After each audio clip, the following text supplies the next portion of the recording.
السلام علیکم ورحمۃ اللہ۔ الحمدللہ رب العالمین والصلاة والسلام علی رسولہ الکریم، اما بعد۔ میرے عزیز، نماز دین کا ستون ہے، یقین کا ثمرہ اور عبادات کی اصل ہے، اور نیکیوں میں بہترین نیکی ہے۔ پارہ نمبر 5 رکوع نمبر 12 اور آیت نمبر 103 میں اللہ رب العزت فرماتے ہیں، ان الصلاۃ کانت علی المؤمنین کتابا موقوتا، یقیناً نماز مسلمانوں پر فرض ہے اور وقت کے ساتھ محدود ہے۔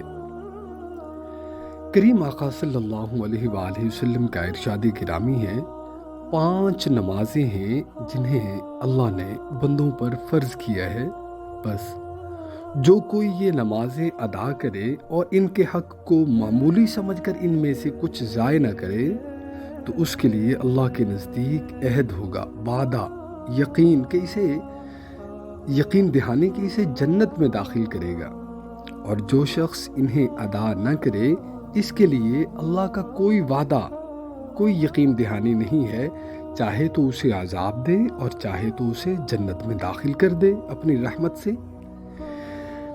اور فرمایا، 5 نمازوں کی مثال ایسی ہے جیسے تم میں سے کسی کے دروازے پر نہایت شیریں پانی کی نہر ہو اور وہ اس میں ہر روز 5 مرتبہ غسل کرتا ہو، اور پوچھا صحابہ اکرام سے کہ تم بتلاؤ کیا اس کے جسم پر کوئی میل کچیل کچھ باقی رہے گا؟ عرض کیا، یا رسول اللہ کچھ بھی نہیں۔ فرمایا، 5 نمازیں گناہوں کو اسی طرح دور کرتی ہیں جس طرح پانی میل کو دور کرتا ہے۔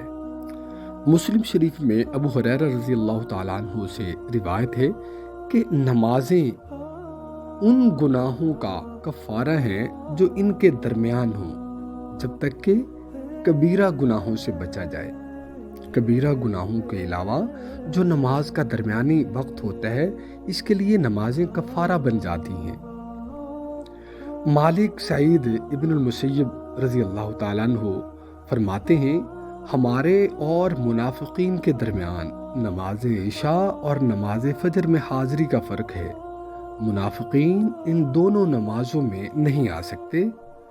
ایک روایت میں ہے کہ جو شخص اللہ سے اس حال میں ملے کہ وہ نماز کا ضائع کرنے والا ہو تو اللہ اس کی نیکیوں میں سے کسی کا اعتبار نہیں کرے گا۔ اور بڑی مشہور حدیث ہے، نماز دین کا ستون ہے، الصلاۃ عماد الدین۔ نماز دین کا ستون ہے، جس نے نماز چھوڑی اس نے دین کو مسمار کیا۔ بخاری و مسلم میں عبداللہ ابن مسعود رضی اللہ تعالیٰ عنہ سے مروی ہے، حضرت صلی اللہ علیہ وآلہ وسلم کی خدمت میں عرض کیا گیا، سب سے اچھا عمل کون سا ہے، سب سے بہترین عمل؟ آپ نے فرمایا کہ صحیح وقت پر نماز ادا کرنا، متعین وقت پر۔ احمد ابن حبان میں ابن عمر رضی اللہ تعالیٰ عنہ سے مروی ہے، جس شخص نے نماز پنجگانہ کی ان کے متعین اوقات میں طہارت کاملہ کے ساتھ حفاظت کی، اس کے لیے قیامت میں ایک نور ہوگا اور ایک حجت ہوگی۔ جس شخص نے نمازیں ضائع کیں اس کا حشر فرعون حامان کے ساتھ ہوگا۔ بڑی مشہور حدیث ہے یہ بھی، مفتاح الجنہ الصلاۃ، جنت کی کنجی نماز ہے۔ ابو دردہ رضی اللہ تعالیٰ عنہ سے روایت ہے، جس شخص نے جان بوجھ کر نماز چھوڑی اس نے کفر کیا۔ اس حدیث کا مطلب یہ ہے کہ وہ شخص کفر کے قریب پہنچ گیا۔ میرے عزیز، نماز ہی دین کا ستون ہے اور یقین کی بنیاد ہے۔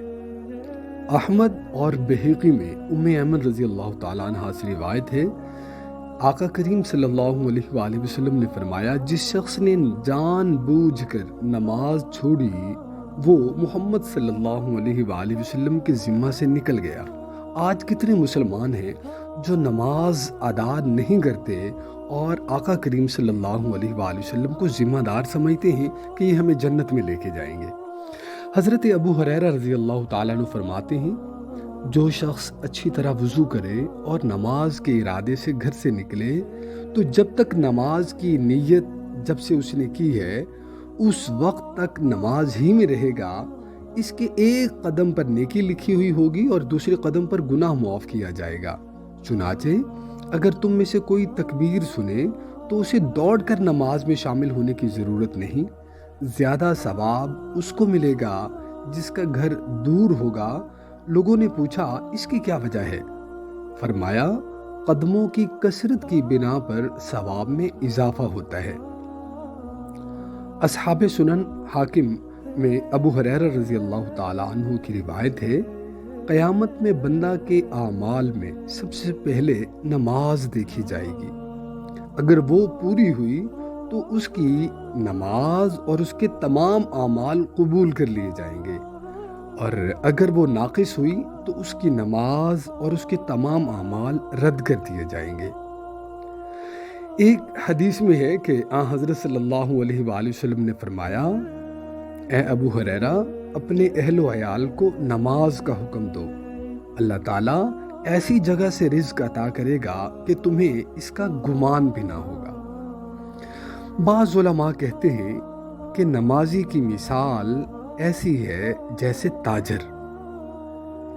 جب تک تاجر کے پاس سرمایہ نہ ہو وہ کیسے کاروبار کر سکتا ہے یا اسے کیسے نفع حاصل ہو سکتا ہے؟ پیسے تو اس کے پاس ہے نہیں۔ فرض نمازیں دراصل اصل مال ہیں، اصل سرمایہ ہیں۔ جب تک کسی بندے کے پاس اصل نمازیں نہ ہوں اس وقت تک نوافل بھی قبول نہیں ہوتے۔ روایت ہے کہ جب نماز کا وقت آتا تو حضرت ابو بکر رضی اللہ تعالیٰ عنہ لوگوں سے کہتے کھڑے ہو جاؤ، کھڑے ہو جاؤ اور جو آگ تم نے لگائی ہے اسے بجھا دو، یعنی نماز کے ذریعہ سے گناہوں کا ازالہ کرو۔ اللہ رب العزت ہمیں صحیح معنوں میں خشوع و خضوع کے ساتھ، نشاط و استحضار کے ساتھ، حضوری قلب کے ساتھ نماز ادا کرنے کی ہمت اور توفیق عطا فرمائے، آمین یا رب العالمین۔ السلام علیکم ورحمۃ اللہ۔